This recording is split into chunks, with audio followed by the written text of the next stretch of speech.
जहां पूरा देश 22 तारीख की तैयारी को लेकर आध्यात्मिक और धार्मिक अनुष्ठान लगातार, चाहे वो शहर हो चाहे वो गांव हो, अयोध्या ही नहीं बल्कि पूरे ब्रह्मांड में ये कार्यक्रम चले। पूरे विश्व में कहीं ना कहीं कुछ ना कुछ स्थान में ऐसे कार्यक्रम आयोजित हो रहे हैं जो कहीं ना कहीं धर्म का संदेश देते हुए। ऐसे में शहडोल में, संभागीय मुख्यालय शहडोल में एक वृहद आयोजन हो रहा है।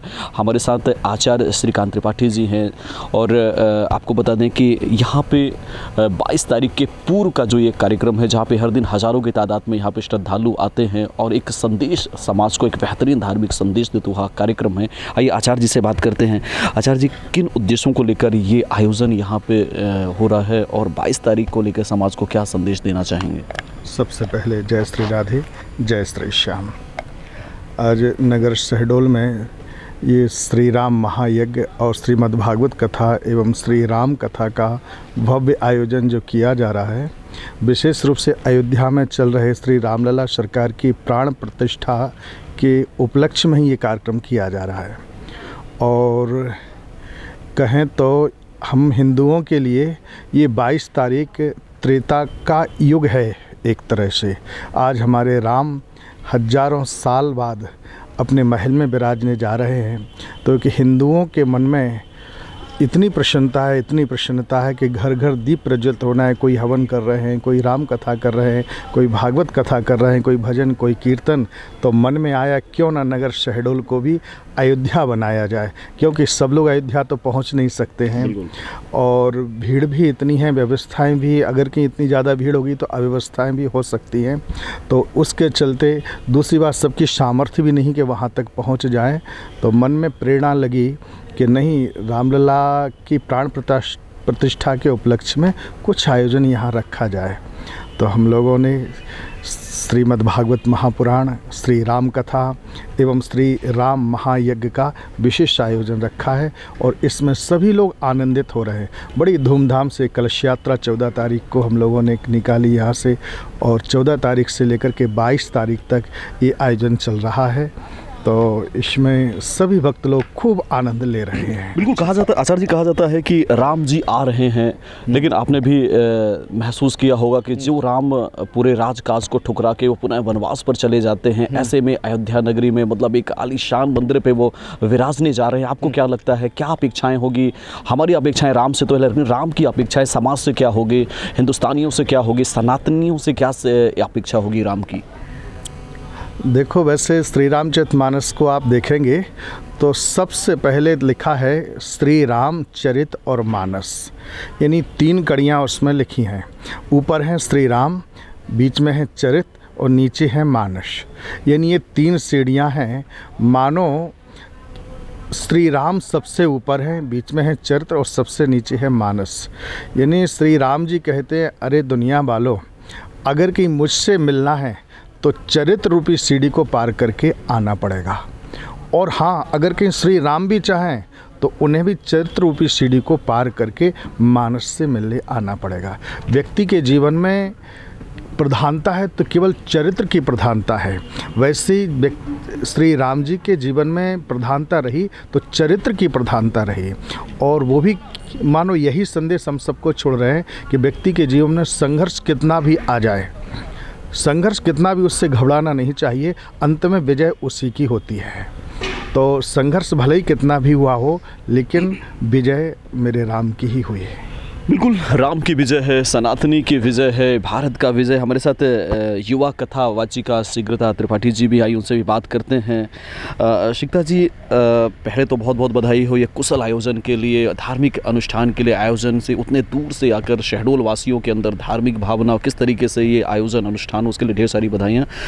राम को मानते हैं लेकिन राम की नहीं मानते, ये एक बड़ी समस्या है युवाओं के लिए। आप युवा कथा वाचिका, किस तरीके से उनको आत्मसात करने का संदेश देंगी? आपने बहुत बढ़िया बात कही है। सबसे पहले प्रजा प्रवक्ता के सभी दर्शकों को मेरा जय श्री राम, जय श्री श्याम।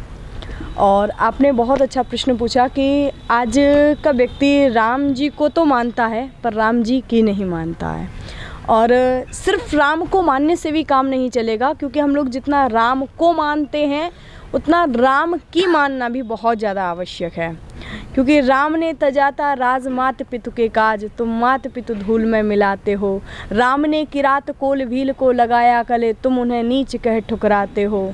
राम ने रचा था सती सीता हेतु घोर युद्ध, तुम लाल ललना लुटेरों पे लुटाते हो। जब एक भी नहीं गुण तुम में राम के, तो फिर कैसे तुम भक्त राम के कहलाते हो। बिल्कुल। तो बात वही है कि जो राम जी ने किया है वो हमें करने की आवश्यकता है, क्योंकि भगवान कृष्ण ने जो कहा है वो करने की आवश्यकता है, और प्रभु श्री राम जी ने जो किया है वो करने की आवश्यकता है।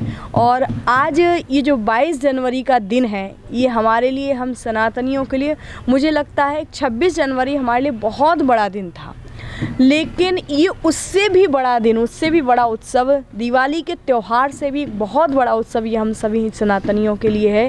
क्योंकि ये एक, कहते हैं सनातन धर्म की, मैं तो मानती हूँ सनातन धर्म की बहुत बड़ी विजय है कि जो हमारे रामलला, लोग कहते हैं कि रामलला आ रहे हैं, मैं ये तो नहीं बोलूँगी कि रामलला आ रहे हैं, क्योंकि रामलला तो कहीं गए ही नहीं थे, वो तो पहले भी थे और आज भी हैं। बस बात इतनी है कि पहले वो झोपड़ी में रह रहे थे और अब वो महलों में विराजेंगे। तो ये हम सब के लिए बहुत बड़ा सौभाग्य है। और उसी अवसर पर शहडोल नगर में श्री राम कथा का भव्य आयोजन रखा गया, और यहाँ पर श्री राम महायज्ञ का आयोजन चल रहा है, जो कि 22 जनवरी को ही पूर्ण होगा।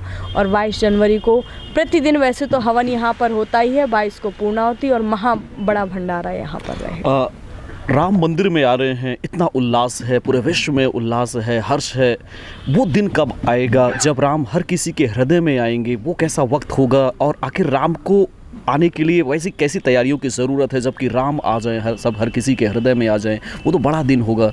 क्या लगता है आपको? आपने बहुत अच्छी बात कही है, और सच बात है कि वो हम सभी का बहुत बड़ा सौभाग्य होगा जिस दिन हर मन में राम होगा। क्योंकि मैं हमेशा कहती हूँ, लोग कहते हैं ना कि मन मंदिर में, हर मंदिर में राम होना चाहिए, गली गली ऐलान होना चाहिए, और हर मंदिर में राम होना चाहिए। पर मैं हमेशा एक बात कहती हूँ कि गली गली ऐलान होना चाहिए, हर मंदिर में हो ना हो, लेकिन मन मंदिर में राम होना चाहिए। अगर मन मंदिर में है तो हर मंदिर में वो अपने आप पहुंच जाएगा। और हम लोग भी कथाओं के माध्यम से, सत्संग के माध्यम से यही लोगों तक संदेश पहुंचाते हैं, लोगों को यही बताना चाहते हैं कि आज की वास्तविकता क्या है, क्योंकि वास्तविकता यही धर्म है। और जो प्रभु ने जो किया है, भगवान से जुड़ना, क्योंकि अंत हमारा वही है। बाकी दुनिया में आप कहीं भटकते रहो, कुछ भी करते रहो, अंत वही है जो कि हम लोग मंचों के द्वारा लोगों को बताते हैं। बिल्कुल। एक अंतिम सवाल आपसे, लेकिन महत्वपूर्ण सवाल है युवा पीढ़ी के लिए। आप युवा कथावाचिका हैं। जिस तरीके से राम राजनीति का हिस्सा बनते जा रहे हैं, यदि कोई कांग्रेस का है तो राम का नाम जब लेता है तो लोगों को लगता है कहीं ये भाजपा का तो नहीं है। तो ये जो दलगत राजनीति से किस तरीके से राम को देखने की ज़रूरत है, राम को आत्मसात करने की ज़रूरत है, उन राजनीतिक पार्टियों से, उन राजनीतिक लोगों से, वो समाज से किस तरीके का संदेश देना चाहेंगे कि राम किसी राजनीतिक दल के नहीं बल्कि राम सबके हैं, राम आम के भी हैं, राम खास के भी हैं? क्या कहना चाहेंगे? बिल्कुल, आपने बहुत अच्छी बात कही है कि आज के समय में ये हो गया कि राम जी को ही लोगों ने राजनीति बना लिया है। पर मैं हमेशा एक बात कहती हूँ कि राम नहीं है नारा वो विश्वास है, भौतिकता की नहीं दिलों की प्यास है। राम नहीं मिलते ईंटों में गारों में, राम मिले हैं निर्धन की आंसू धारों में।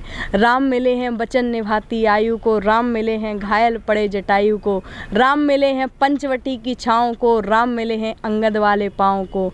राम मिले हैं ममता सीमा कौशल्या को, राम मिले हैं पत्थर की नारी अहिल्या को। राम नहीं मिलते मंदिर के पैरों में, राम मिले हैं हनुमान के सीने में। तो राम जी को पाने के लिए हमें माँ कौशल्या जैसी ममता चाहिए, राम जी को पाने के लिए हमें हनुमान जैसी भक्ति चाहिए। तो हम लोग ना हमेशा कहते हैं, शायद आपने सुना भी हो, कि हम लोग एक भजन गाते हैं, उसकी कुछ लाइनें भी मुझे याद। परिवार कैसा हो, हमारा समाज कैसा हो, तो हमारे समाज में, हमारे परिवार में बस एक चीज़ होनी चाहिए, क्या? नगरी हो अयोध्या सी, रघुकुल सा घराना हो, चरण हो राघव के, जहाँ मेरा ठिकाना हो। तो ये बात केवल अवधपुरी के लिए नहीं, ये हर घर के लिए है। इसलिए हर घर में यदि राम को लाना है तो पहले अपने मन में राम को लाना होगा, और मन में राम को लाने के लिए पहले माँ कौशल्या जैसी ममता, दशरथ जी जैसा प्रेम लाना होगा। यदि वो आ गया, क्योंकि माँ कौशल्या और दशरथ जी धन्य हैं जो उनके यहाँ स्वयं प्रभु पधारे हैं।